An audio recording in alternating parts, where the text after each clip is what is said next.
Okay,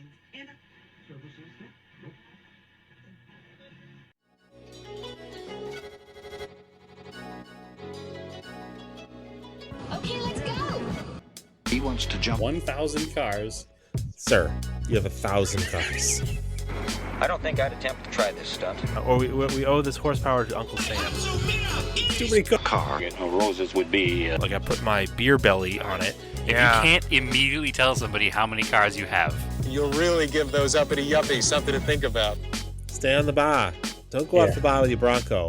1980 Volvo horns, which are like, I want a man's coolant. and he's like, "Oh, I thought it'd be small. It's for a small car." And I'm like, "Yeah, but it's still an automatic transmission. They're never going to be light." It's definitely going to have to crash. Starting off with Brad buying another car. That's the West. Internet. Is this a Nigerian oil print? I also wish you drove a tan Camry. Anyways, Anyway, that's a horrible, very horrible podcast content. very Talking about a picture. inside joke. It loves to be driven hard.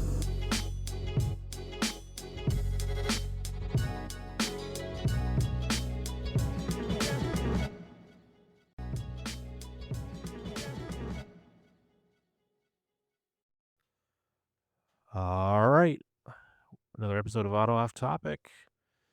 What's going on, Brad? Not too much, Andrew. How are you today? Doing all right. I am doing all right. Let's see. I have not really done a whole heck of a lot of things with cars, but a little bit we talk about. And I think you've done some stuff.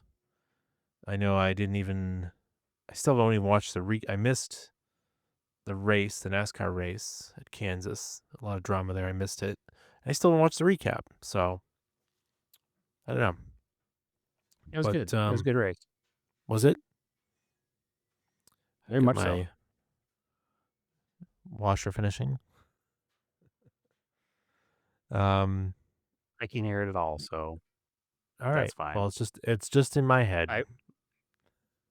So, Project House update. We got new internet, so we should no longer have the delay that we had last time. So yeah, that was the big thing. You've fixed the internet, or had it fixed, or I think you guys fixed it yourselves. No, we brought new internet. Basically, what it was. So I think I talked about the previous internet issue we had was we had the other company whose name I can't think of right now. And when I did a speed test, I was at 21.8 Mbps, megabit something? Megabytes per second? I don't know what that means. Yeah, there you go, megabytes per second. 21.8 down and 10.3 up, which is like obviously not good. So after talking to the company who we bought the internet from, they're like, "Yep, that's about as good as you're going to get from us." So we're like, "Well, that's not going to work." So we switched to Cox, and for the same money, I now have 404.3 up and 79 down. So that's like times 10, almost. More than that, times 20. So it works much better now. And this is our first recording with it, and there's no delay at all. So that's good. I did notice that everything is working better, including like internet streaming and like watching Netflix on the TV. Like everything is just better. So it sounds like It sounds like when you went from dial-up to broadband back in the day. Yeah, it basically was at dial-up, I think, with those numbers. So I mean, it still used phone lines for God's sakes. So this new one at least uses coax lines. So it uses the cable lines from the street. So unfortunately, we don't have fiber here yet, which is obviously the correct way to do all of this. And we looked into a couple of satellite options, but they're way too expensive. So this is the way to go. And everything so far has been totally smooth. Like even like work stuff just works better. Because my office is based in the house here, and Naomi's is too. And both of us have noticed that even our work meetings are smoother this week than they were before. So maybe the podcast was, if good for nothing, it was good that we learned that we needed better internet. So here we are. There you go. And it costs no more per month. So why not? Well, that's a no-brainer. Especially the company's absolutely. Like, it's not going to be any faster. Yeah. All right. They're like, no, that's about the strongest number we've seen in your neighborhood. And it's like, or Try whatever they harder? said exactly, but Yeah. like, no. Weird. So they're done. They're gone. Oh, I did won my argument with Hertz, and they're going to refund me the extra money that I was charged. Excellent. Did we talk about that in the podcast? I think we must have. Did we? I, I don't remember now.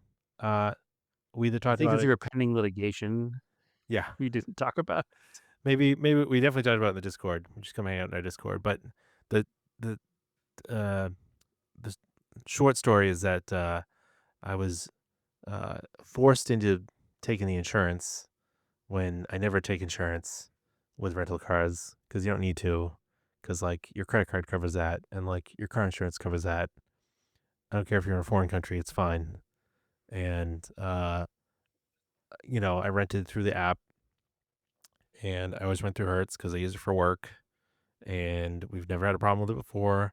And like your quoted price, it was like 400 something euro, and then I get there and she's like, "Oh, you don't have the insurance? It's gonna be 3,000 euro for a 1 week car rental." And I was like, "Excuse me, what? 3,000 euro, which is like 3,500 US, roughly, which is insane for a rental car." You could buy like a Mark IV Golf and drive it for the week. Yeah, and then just leave it. At least with a relative. So yeah, and I was like, I had my family waiting for me, and I was just like, okay, whatever. I don't know, you're being ridiculous. I was like, I probably should have been more forceful, but I wasn't. I was like, fine. What is it with the insurance? And it was like $1,000. I was like, fine. So, and then I was like stewing on that. I was like, that's also not right. I shouldn't have done that. But I wanted to wait till I returned the car completely damage free to be like, I wasn't trying to scam you out of damaging a car and then not paying for the insurance. You guys said the car wasn't damaged, so give me my money back. And it took several emails.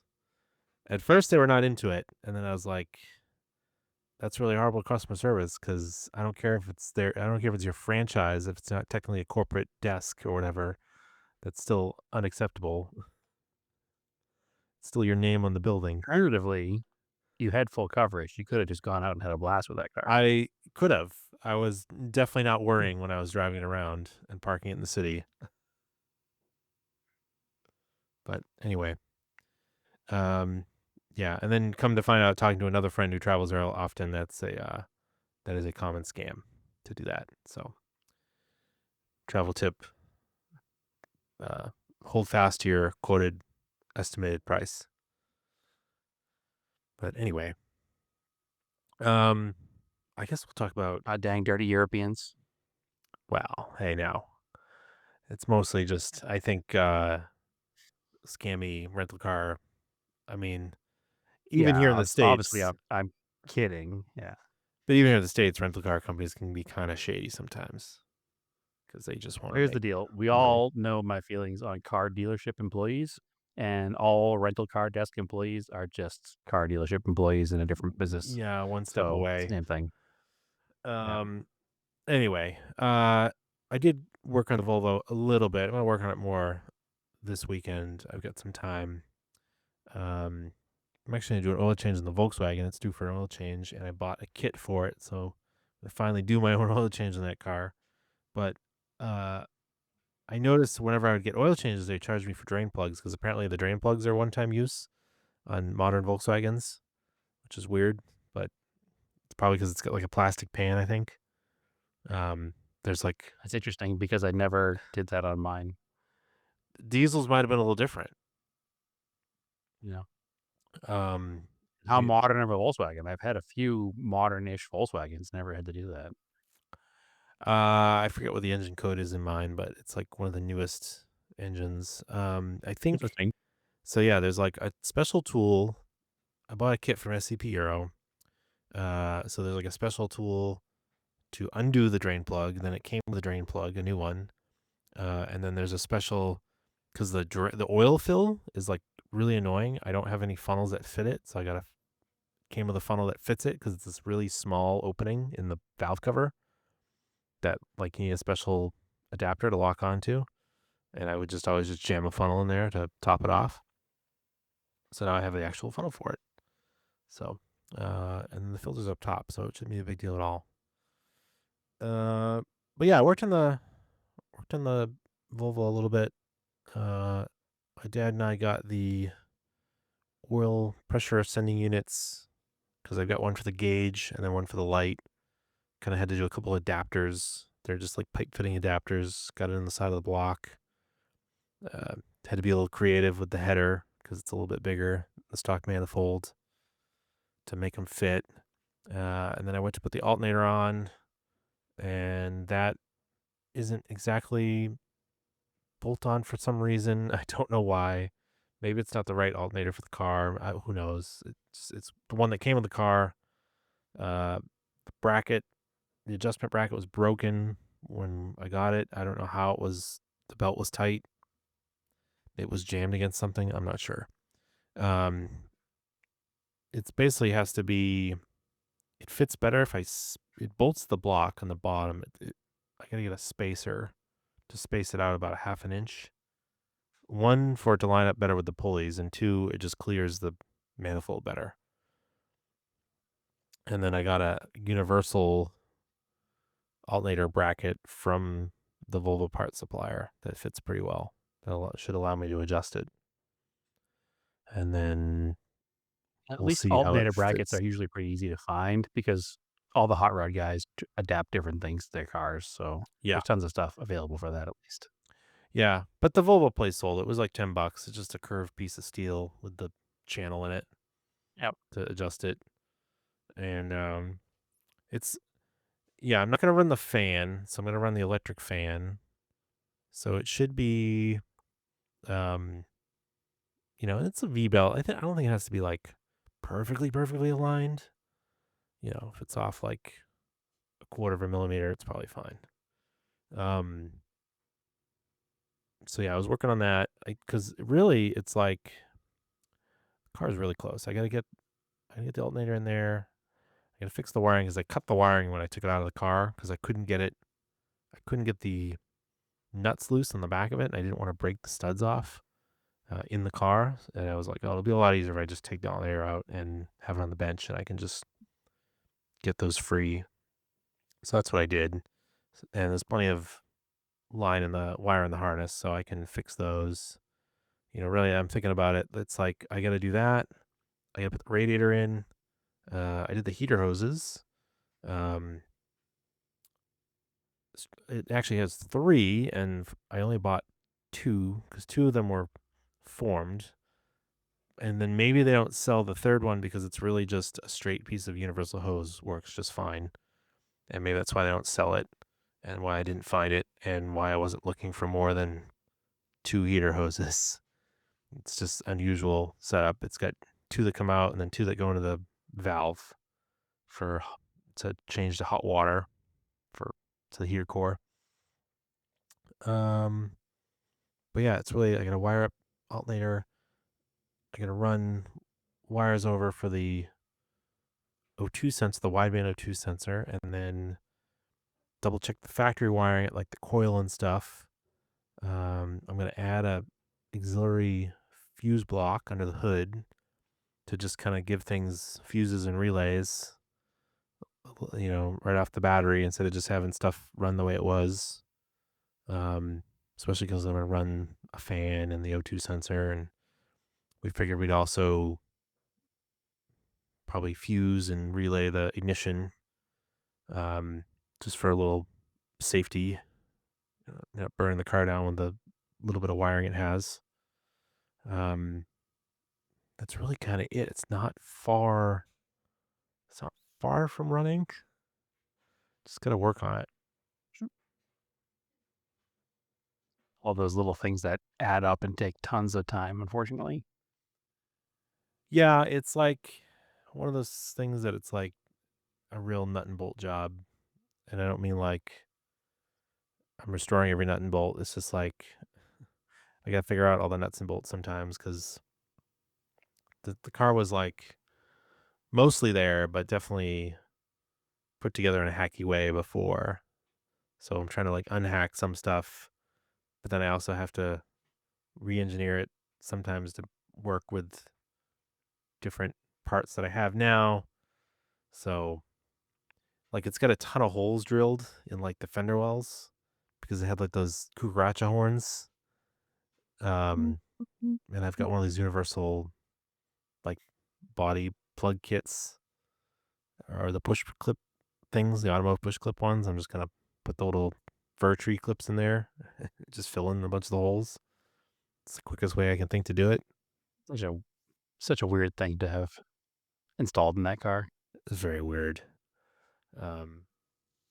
Like the the oil, like the oil pan heater, that makes sense because it was in Alaska.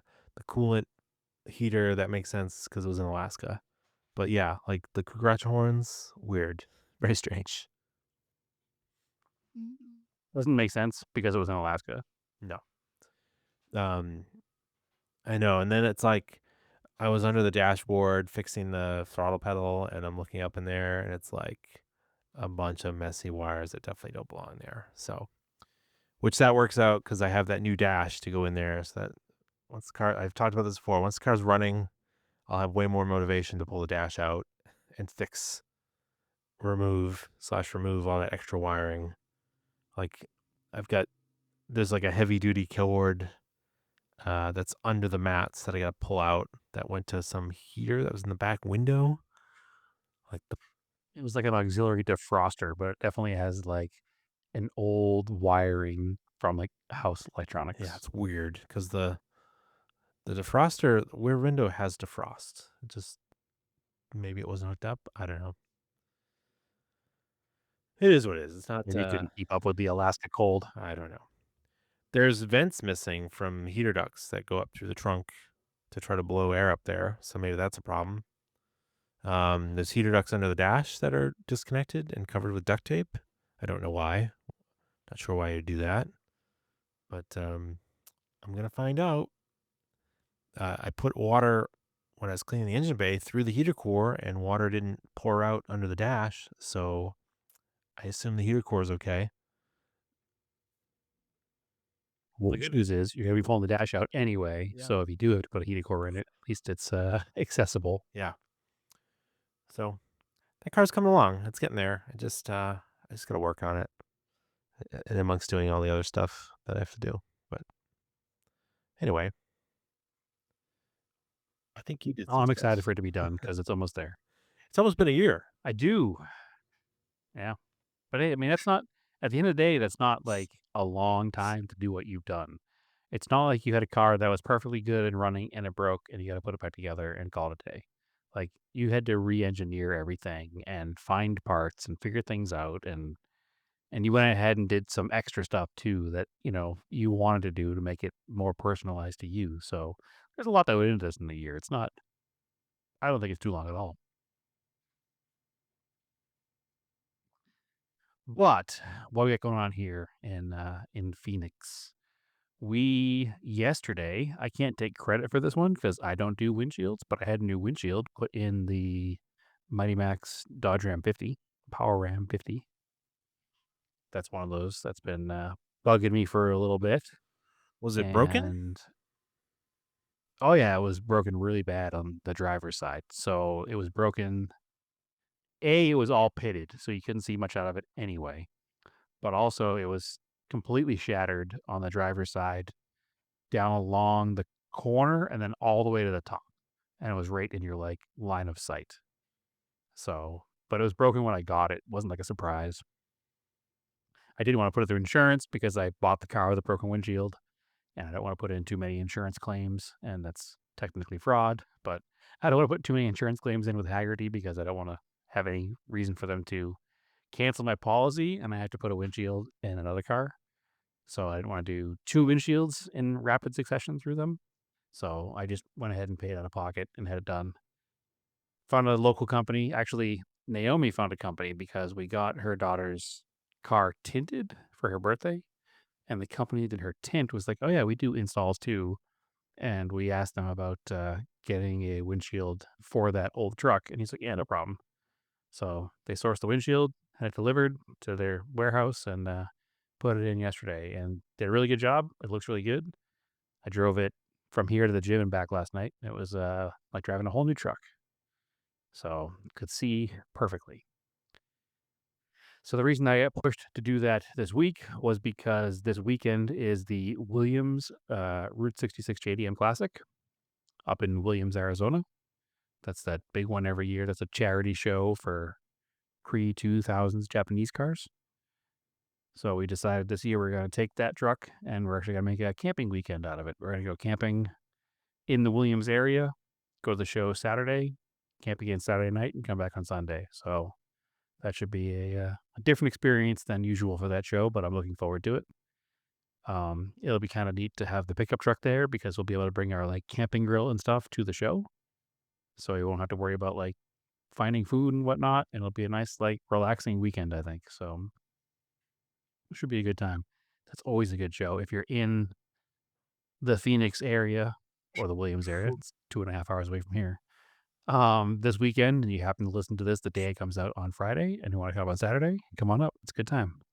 So if you listen to this beyond that Friday, I apologize that you missed it. So it happens every year, first weekend in October. It's a really good show. It's probably the largest all vintage Japanese car show in the States outside of JCCS. So it's definitely a good time. People come from all over. There's one guy drives down every year from Bend, Oregon. There's people that come from California, from Vegas. One guy came last year from New Jersey. The guy comes every year down from Michigan. So it's a pretty big deal. Pretty good time. Just a single day show, but it's a good time. So I can't take credit for that one because I didn't do it. What I did do is I purchased another fuel pump to put in the glove box because I have no faith in that fuel pump that I replaced because I replaced it with the same kind that broke the first time. So everybody on the Discord and other places has been telling me about the green label fuel pump you can buy on Amazon. And they've all had really good luck with that fuel pump. So I bought one of those. It was $8 as Okay. opposed to the Edelbrock one that is $70 Whoa. and doesn't last. Yeah. So my hope is that this $8 fuel pump works perfectly fine. I mean, actually, let me rephrase that. My hope is I never need to use it because the $70 Edelbrock one lasts forever. But I do have it now as a spare just in case. And I will always keep enough tools in the car to swap it on the road if needed because I don't have any faith in that Edelbrock pump now. So, especially because I replaced that one in the truck and the one in the 74 Colt that had 0 miles on it and it died from sitting. So, hopefully. But I have a backup now. And now that I know that they're like $7 or $8, I'll just buy a few of them and have them for all of the cars that have old fuel pumps, which is all of them. So it's a good, like, how do I get home kind of quick fix. Even if you don't mount it properly, you can usually put it somewhere on the side of the road. If you have a car with an old mechanical pump that dies, you can usually, put it in line somewhere and use it to get yourself home. So cheap insurance for less than $10. So if it works out, I'll buy a few of them. So that's really the prep for that vehicle for this weekend. I'm going to actually, after we finish recording tonight, I'm going to clean it, vacuum it, get it all shined up for the weekend. But other than that, truck should be, fingers crossed, ready to go. So, other big projects here. I have made a ton of progress on the Corolla. So the brown 1980 Corolla station wagon. I think last time we talked about it, I had the head sent to the machine shop and they tested it and everything was fine, no problems at all. So we knew that the problem was going to be in the bottom end of the engine. So the last test that I did, which I think we talked about, was I filled the tops of each cylinder with oil and just let it leak down. And the number 4 cylinder, stayed with oil in it for weeks. number 1 and number 2 leaked down to what you consider to be a normal amount, and then number 3 was drained within like an hour. Yeah. Which number 3 is the one that made no compression, so we knew the problem was going to be number 3. So I eventually, after some time and some, we'll call it personal growth time, I wasn't in the mood to work on the car for a while. Bit of bad headspace situation, but I finally got some motivation to get out there and tear it down the rest of the way. I pulled out the engine, the bottom end of the engine, because the top end was already apart. I used the engine hoist that I have and mounted it on the engine stand. Pour it the rest of the way down. I took out the pistons, all 4 of them. 3 out of 4 of the pistons have a broken skirt, Yeah. which is not good. It's weird. Yeah. It's very So weird. that's just sitting in your. Was that sitting in the oil pan? There was pieces of it in random places in the engine. Oh, also not great. Some of it was in the oil pan. Some of it was sitting like, yeah. I say that, but I also had turned the engine over on the stand. So when it was upside down, I'm sure some of the pieces that were in the oil pan made their way back up into the engine. So I don't know where they were sitting. More than likely in the pan. There was definitely a bunch of debris on the oil pickup tube. It has that like metal screen on the bottom of it, which obviously saved that stuff from going into everything because the head was fine. There were no signs of any kind of debris in the head when the head was clean at the machine shop. So very odd. But the big tell was when I took out number 3 and where the rings are, the piston grooves that are in between the rings were all cracked and smashed. The oil control ring itself was broken. And it was all just being held together by the rings. Once I pulled the rings off, all the pieces fell out, and there was a 1-inch by half-inch hole in the side of the piston. So I don't know how that happened. It's wild. It doesn't make much sense. The car always ran fine. I don't think it ever ran lean. It doesn't have any kind of oxygen sensor or any kind of reading to tell. It never ran like it ran lean. It never had any issues like that. If anything, I think it ran rich, but it didn't do it. It never pinged. It never did anything weird. It just ran normal. In fact, it even was running with no compression in number 3, almost normal. Like, didn't make any weird noises. There were no outward signs other than the fact that it was tons of blow-by smoke coming out of the breather and the valve cover. I think you So would have melted a hole in the top of the piston. It would have if it was lean. More so than the sides. I'm just thinking of like pinging and knocking and like other things that lean conditions can cause. I don't know. I'm not an expert when it comes to like the real fine minutia of diagnosing what went wrong in an engine, but I can't figure out anything in this case. A couple people have suggested that, I think you were one of them, that possibly because the engine was rebuilt about 15,000 miles ago, maybe when it was rebuilt, they did not measure the bore correctly and the pistons were too tight. That's what I think. And that caused the skirts to break, but just by over time and repetition, they got weak and broke. But I wonder if they And were. maybe number 3 was just worse. Did they have a bunch of scrapes on the side that was broken? No, there's almost nothing. Well, I'm wondering if they're because you've got the thrust side of the piston, and usually when you're looking at a piston, when you take one out, that side will have more scrapes where it's just been scraped in the cylinder wall. It's normal because it's just the way the engine works. But yeah, if it was just, I have to look at them again. yeah, if it was just not sized properly, then yeah, stuff was just too tight. Because there's definitely a Goldilocks zone of getting. They need to be tight, but not too tight. They need to be tight enough that the oil doesn't go by, but not so tight that they can't move freely. Yeah. So I'm not sure what happened, but I know it's catastrophic. That's for sure.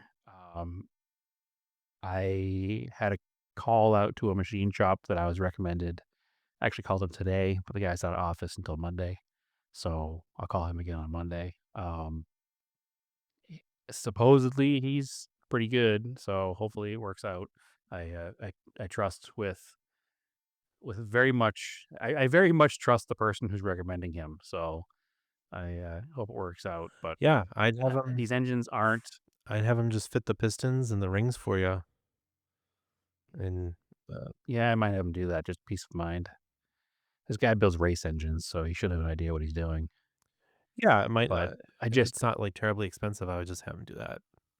I mean, you can do it yourself. Yeah, It's I just might. very fiddly if you want to learn. Yeah, we'll see what happens. It all depends on cost and everything. But these engines are very commonly used for different forms of motorsports. Um, Guys run big turbos on them and you go drag racing with them.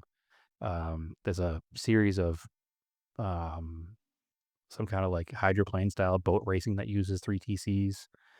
They're used in some kind of aviation somewhere, and then some circle track guys use them. So there's a bunches and bunches of parts that are available for these. So you can go as mild to as wild as you want when building one of these motors. My plan is not to go crazy with it.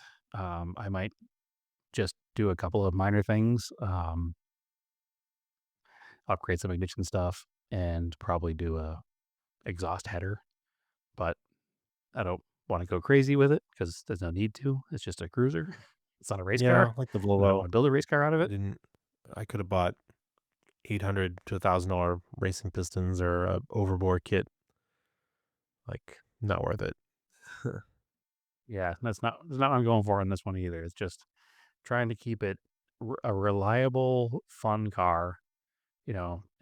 My guess is it with a fresh motor with the right exhaust and the right ignition parts, it'll probably make about 100 horsepower. Yeah. Nothing like Which is super crazy. Just shocking that the pistons were broken because it's not like a It's high horsepower car. It's the craziest thing. It's a nothing car, like just a normal car, which makes me really think that there was an error in the build I think so. process before.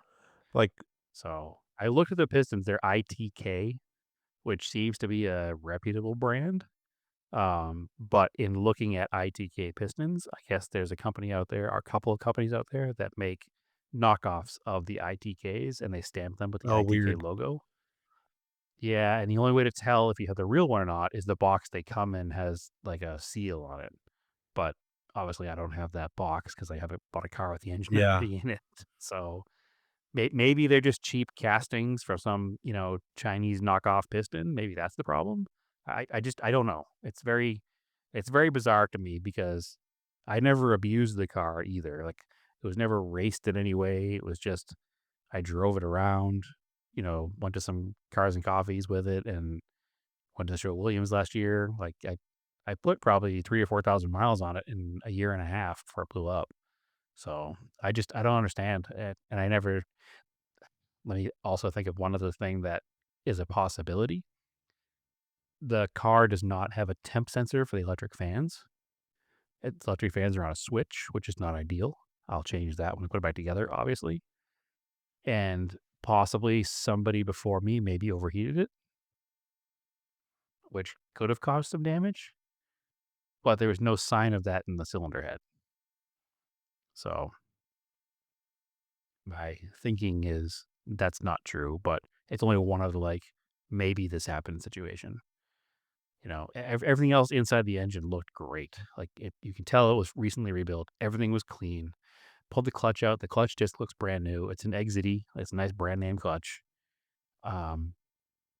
There seems to be no reason for anybody to have cut corners with super cheap pistons, but again, I don't know. Couldn't tell you. I got a car. It's broken. Now it's apart. It's been broken for more than a year, Andrew, so don't be complaining about your Volvo time. I just never touched it because I was building the garage. So now it's become the first big project in the garage, I guess. And as a bonus, in all of my years of working on cars, anytime I've torn deep into an engine, I've never gone beyond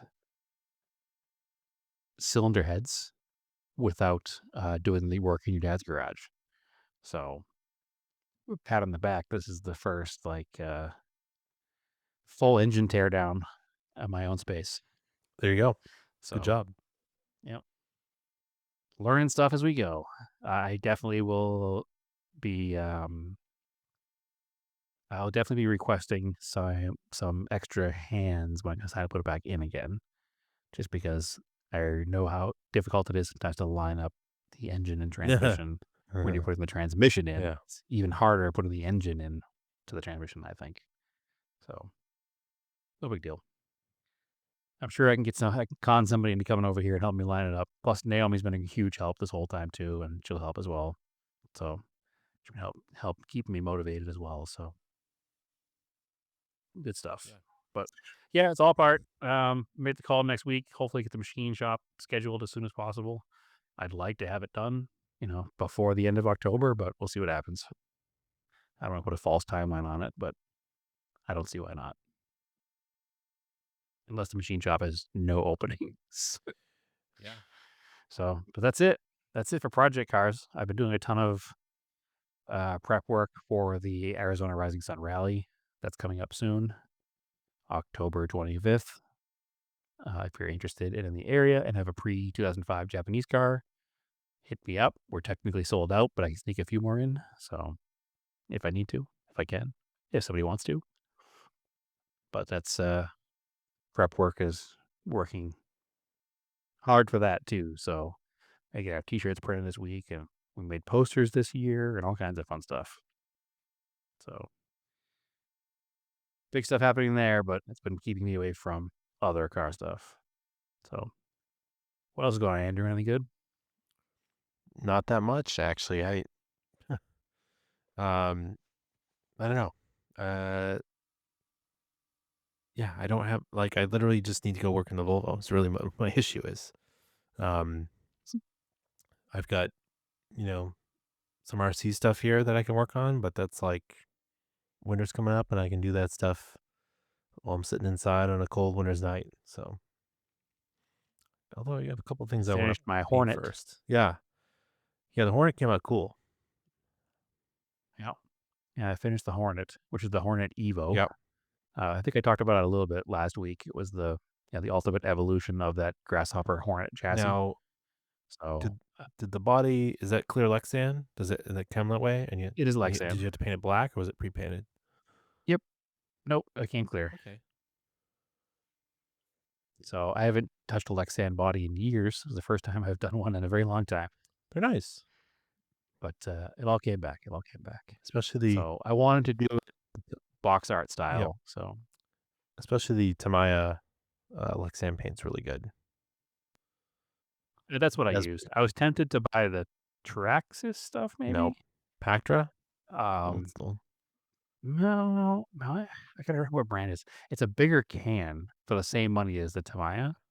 That's why I was like, oh, maybe I should try that because the hobby shop sells it as well. But I was like, you know what? For this first one back into the hobby here, let me go with what I know. So I bought the Tamiya stuff, and yeah, it worked out pretty well. I haven't even run the car yet, other than just running it around just the floor after I set it up, just because I haven't had a chance. I've been so busy. But hopefully this weekend I can run a pack through it and see how it goes. But it came out pretty nice. I'm pretty stoked on it. I was actually thinking, because the wheelbase is the same as a touring car, it's be kind of neat to do a full Lexan rally car body for it, because it has that tons of suspension travel. It would be kind of a cool looking thing to do a rally car with. Well, I think back in the 80s, right? Didn't they put an Audi Quattro body on it? And they had a version of it on the Frog. That was a Frog. Okay, but the Frog and the Hornet are not related? Yep. They're not related. Nope.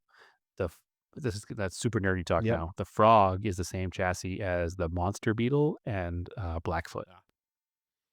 Which, if you're a Tamiya fan, you'll know those instantly. So those are the Monster Beetle and Blackfoot are 2-wheel drive monster truck style ones, but they're based on that Frog chassis, and the Subaru Brat actually has the same chassis on it. Why don't you put a Sand Scorch body on your Hornet? I'm thinking about that too. It's definitely a thought process. We'll see what happens. The rear-mounted engine of the Hornet sticks out a little further, and it might look goofy with a Sand Scorcher body, which is a Baja Beetle body, but we'll see. Let me run some packs through it first before I start modifying it. But I'm super stoked with how it came out. So, and unfortunately, all it makes me want to do is go to the hobby shop and buy another kit because it's so much fun to do. They're super fun to build. Yep. The one I'm planning on is fixing up the FF01 chassis I bought. I've got some parts for it, and I should fix it up and get it running. So, Absolutely. but I also have the little. I have that Beetle body for the SCX 24. I should paint as well while the weather's still good, and I have paint for it. I just haven't gotten to it. Story of our lives. Just haven't gotten to it. Yeah, I haven't gotten to it. Yeah, I have 2 RC trucks to finish. And I still have that old Kyosho hanging on Racer that I've never built. I have one that is And about 80% built. It needs to Yeah. it needs to be painted and detailed. yeah, and I have my old HPI RS4 Pro 2 I could get rerunning as well, which I should get running again. But it's what it is. They're there. They don't cost me anything because they're sitting there. So I'll get to them when I get to them. But so I'm sitting here, I actually have 2 Mini Zs on my desk right now because I was getting those running again. So Oh yeah, I forgot about my Mini Z. all kinds of Because stuff. Mini Zs are still made, Yeah. and I mean the new ones are pretty cool too. And there's places to Yeah, run they've them. changed a lot. Yeah, there's a racetrack here that runs Mini Zs, but I'm afraid if I show up with my 2001 Mini Z, they'll be like, "What is that? Who is this guy? Where have you Who is Where this have you brick?" been? You in a time capsule? Because I have 2 or 3 of them, and I have like 15 body sets for them. So Well, the bodies would so double much stuff. as display, but they were so nice. You could buy really. I have several that are just sitting on my shelf here as display because they're that nice. Yeah, yeah. No, from where I'm sitting, I see a C5R, Lancer Stratos with the Alitalia livery, a yellow F40, a Ford Focus race car, a Lancer Evo race car, a Super race car. So it's quite a few of them that are here as well, and they came in their little display cube, so they're really cool.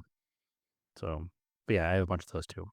So some of the early ones are worth money now too, so I could probably sell them and buy a whole new Mini Z if I wanted to. But all for another time. Let me run 1 battery pack at least through this Hornet Evo first. But yeah, I think that's it. Any other big events happening up that way? We've got Japanese Car Day this weekend on Sunday. So a bunch of mutuals here. People from the Discord are going to go hang out at Lars Anderson Japanese Car Day. So make sure you buy a ticket in advance. I was on the website last night. They're not selling tickets at the door. And they have staggered entry times. Apparently they're expecting that many cars. So they stagger it based on vehicle make, which is kind of interesting. So maybe you'll end up with a bunch of makes parked together. I don't know. Maybe that's their plan. Interesting. So that's going on. And then, unfortunately, the same day, there's a car show at Salem High School in Salem, Mass.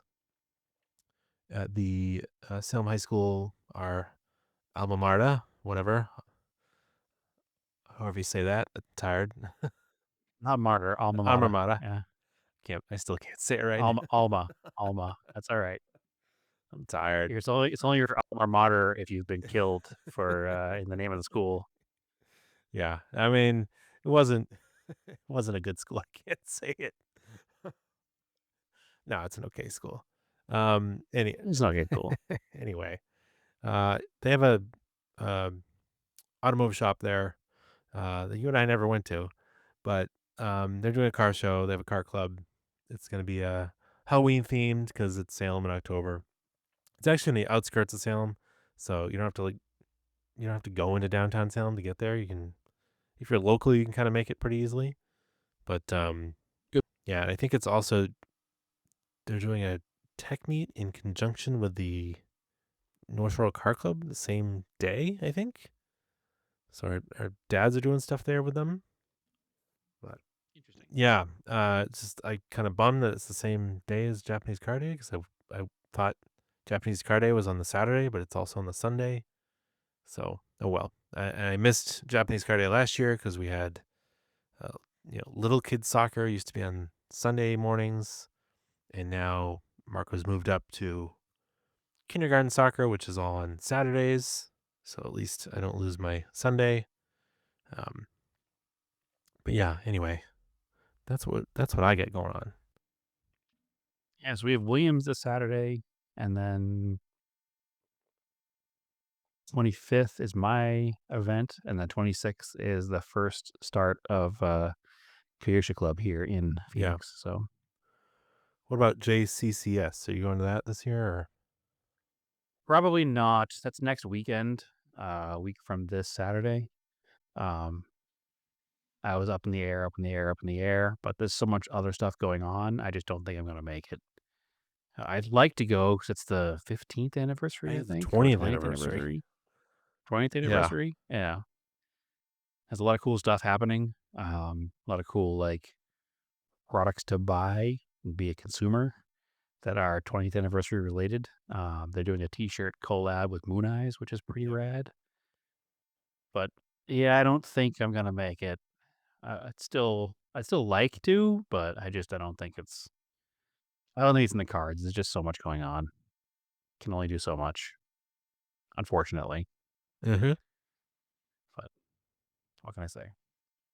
Anyway, yeah, watch the race because I want to talk to you about that next week. At least watch the last half of the last stage. That's pretty good stuff. Although I guess you know who wins already, so maybe just watch the highlights. I'm just gonna watch the highlights. Yeah. But big bummer at the end. That's what I heard because the Toyota's been dominant in the quote unquote postseason, and all they had to do was Not take each other out. go easy on each other a little bit. Yeah. Just let a teammate win. Turns out that was too difficult. Yeah. So yeah. Weird move. Very frustrating. Especially frustrating because Denny Hamlin, who is the owner of the 2311 cars in conjunction with Jordan, was passing one of the 2311 cars, Bubba Wallace. And when he took the air out from under him, both cars got light and they went up towards the wall and ran out of space and slowed down to the point that they got passed and lost the race. So he could have just rolled in and finished second behind Bubba.